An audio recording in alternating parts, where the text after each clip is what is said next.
Hey everybody, it's Neha, founder of College Shortcuts. Hope you guys are doing well.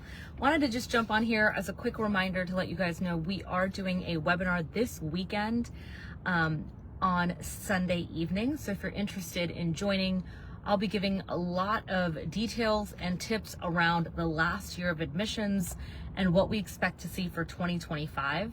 So this is a must-see if you do have an 11th grader. And then of course, if you want to get started early in the process and helping your student to understand how to build a strategy, what they're interested in, this is also a great webinar to get started with the new year. So I hope you guys join. Also, one of the other things I want to talk about is the power of strategy and how having a plan of action really does matter, and it helps to create direction and vision for your life. And I think that's one of the things that we forget for our students is, they're just going through the motions of, okay, I've got my math class and science, and I've got my history and my language, and, I'm doing theater or dance or debate or whatever are these extracurriculars they're working on, but they're actually not, really clear about what they want to do, why they want to do it, what they're actually passionate about, what are they interested in. And I think when you look at the whole system and the way it's set up, on average today, students are typically graduating in 5 years because they haven't figured out what they want.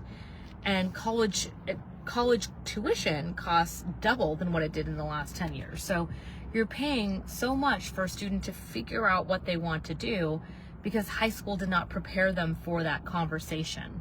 And so I think it's really important to think about things like mentorship, passion projects, research papers, things that can help them to actually figure out what they want to do.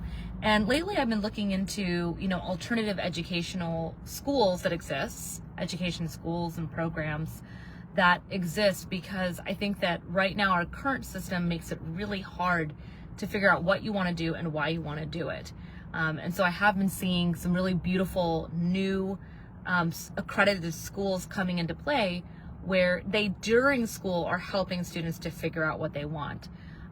In today's world, they're focused on standardized tests, they're focused on getting grades and quizzes and homework assignments. And so because they're cramming curriculum, they're having a hard time to take that one-on-one approach with their students. And I know this, myself, I went to both Rice and UPenn, and at UPenn I did my master's in a combined program with Wharton and the master's in School of Education, where I did my educational entrepreneurship master's. And we talked a lot. And in the program, we had people from all over the world. We had,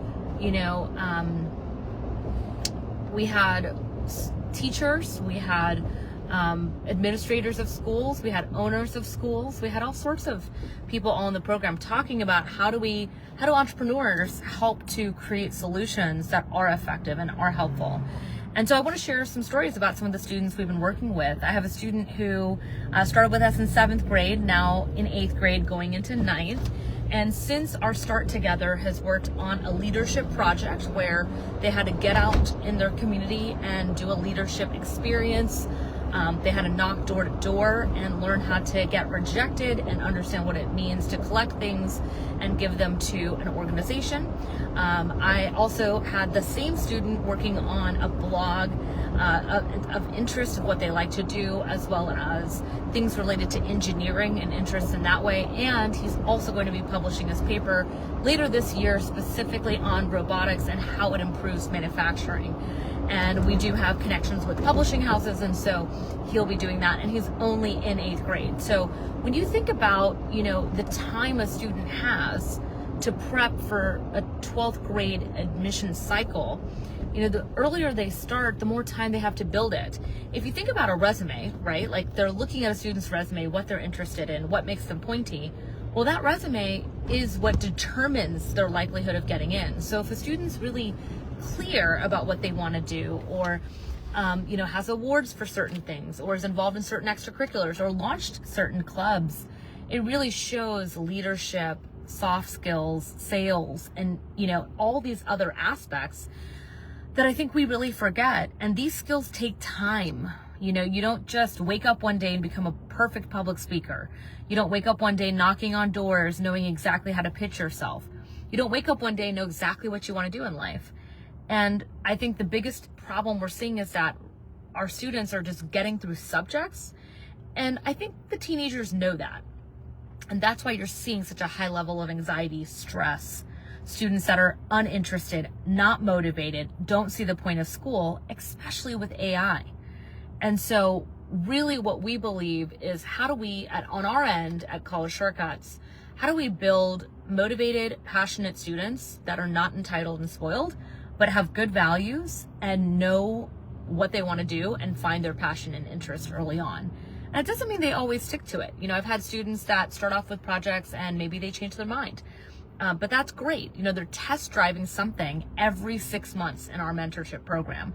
And usually after the first or second try, they're very clear what they want to do. Another big thing we're doing right now, especially with our mentorship students, is summer programs and planning for all of that. And you may think like, okay, I watched this video, I'm going to write all this down, I'm going to go do that with my teenager.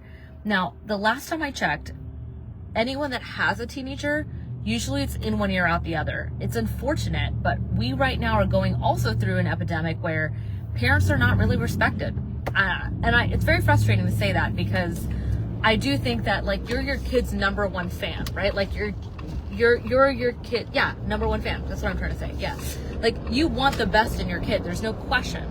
But the problem is that when they get to that teenage phase, they don't want to hear a word you're saying. And so you can have the best intentions, you can have the best advice, you can listen to this video and share exactly what they should be doing, and they'll just think you're trying to pull one over them or trying to tell them what to do. And so I think the big part too is who tells you the information, 1, 2, who's mentoring you in this process, and 3, who has high levels of influence. I'll tell you a personal example. So I was working with a doctor for a little bit of time. Not a little bit of time. I was working with this doctor for a while, and every time I saw them, I had high anxiety. I was stressed out. I knew the doctor was going to lecture me or say something kind of passive aggressive. Mind you, my whole family goes to this doctor, and then one by one, each fired this doctor because of kind of the attitude and stuff like that. And she kept saying things, and I was frustrated with her, whatever. So then what ended up happening was I ended up meeting a new doctor, you know, because there's other doctors out there. And he asked me a very simple question about my health. And he said, look, for the last 10 years, based on this trend of data, you were at this point, and in the last 5 years, you're over here. I just want to understand what happened between now and then. And he did it with respect, no passive aggressiveness. And he said, if you want my honest opinion, I think you can reverse this and this if you do this, this, and this. What do you think?